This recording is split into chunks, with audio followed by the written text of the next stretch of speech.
Good evening, ladies and gentlemen, and welcome back to the channel. Now, in tonight's video, I'm going to show you how to write and master your spoken word poetry pieces. Sorry, I can't get the word out. I'm going to show you how to write and master your spoken word poetry pieces where they are straight, sweet, and to the point. Well, short, simple, and to the point is what I meant to say. Short, sweet, and simple, and to the point. And that way, you guys can learn how to master your craft when it comes to poetry. So, without further ado, ladies and gentlemen, let's get into it. Tip number one.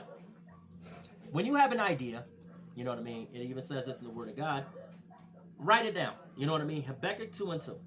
When you write the vision and make it plain upon tables, that he that sees it runs to it. And though the vision may tarry, meaning it may take a little bit of time, when it arrives, it will not tarry. Once you get it, it's going. You know what I mean? Bam, bam, bam, bam, bam. You know, so and it talks about a blessing in Habakkuk 2:2. But when it comes to writing, write it down. You know what I mean? Especially if you have a busy day, you work at a 9 to 5, you're working 12 hours a day. You know what I mean? As a poet and a writer, write these ideas down. It really helped me. It really helped me to get the ideas out that I wanted to write. Because what was happening a lot of times, ladies and gentlemen, was I wasn't writing things down. I wasn't really, memorizing things. I was just going off the rip. I was going off the top of the head when it came to ideas, concepts, and visual ideas for my poems.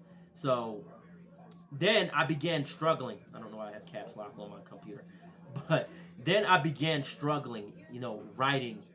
I was coming up with a title and not a poetry piece. I was coming up with a quarter of a poetry piece nor a title or a mid or a finish. So what you want to do is write these ideas down. Number two, don't be afraid to be expressive. To master your spoken word, you have to be expressive. You have to be creative.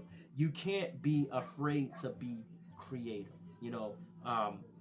If you feel like you're running into some routine writing, you know what I mean? If you're working yourself into a groove, the key thing is listen to some music. Try writing that way. Listen to some instrumentals. I listen to a lot of lo-fi. I listen to a lot of jazz, especially Dave Brubeck's Take 5. That helped me write a lot of my poetry pieces. It's like the most comfortable low jazz piece to really get you going mentally.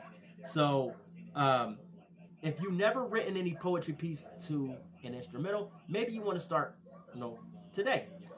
Do something outside of the box. Think outside of the box when it comes to, creating poetic content.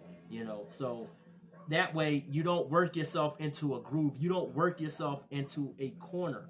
You know what I mean?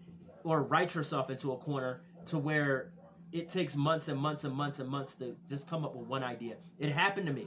That's the reason why I'm breaking down ideas and concepts to help you guys, because that happened to me. I was so used to writing poetry based about nature, going outside for a walk, city poetry pieces, jazz poetry pieces, coffee shop poetry pieces, that I didn't know what else to write about, and it became routine to me, and that's when I started writing a lot of romance poetry for maybe a month or two until I completely stopped.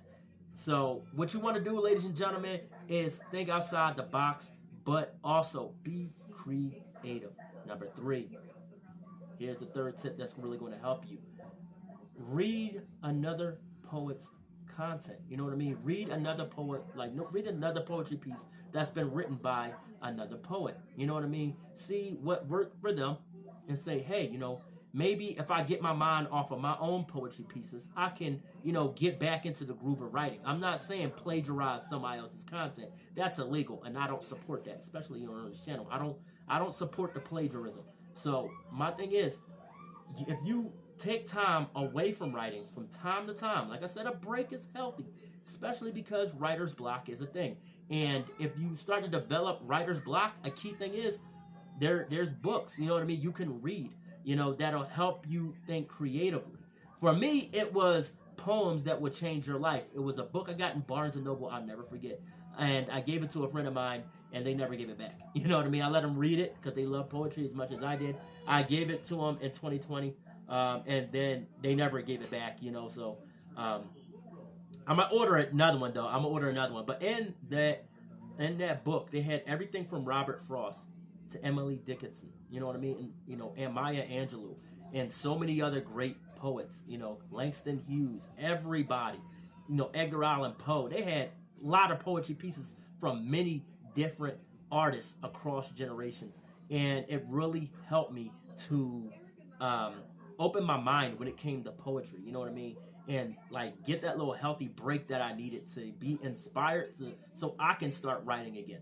You know, so therefore, number 3, take some time away from your own poetry pieces to read, to either go outside, touch grass, or read somebody else's poetry, and get inspired. Get inspired. Get inspired. And that's a segue into the next and final tip.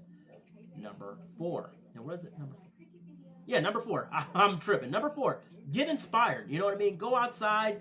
Go around nature. You know, go for a walk. Go walk through the community. Listen to some music. Hang out with friends or family. You know, take that healthy time away so that you can get in the mindset later that night to start writing again.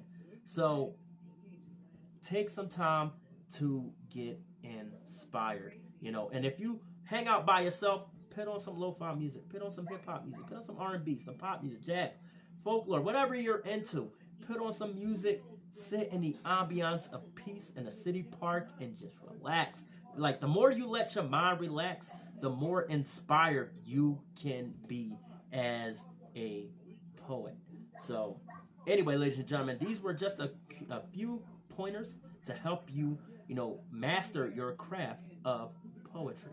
And for more helpful tips, ladies and gentlemen, you know, check out the next video. And if you enjoyed this video, drop a thumbs up, drop a like for me, comment in the comment section below, and subscribe to the channel for more. Anyway, I love you guys, and I will see you all in the next one. Peace.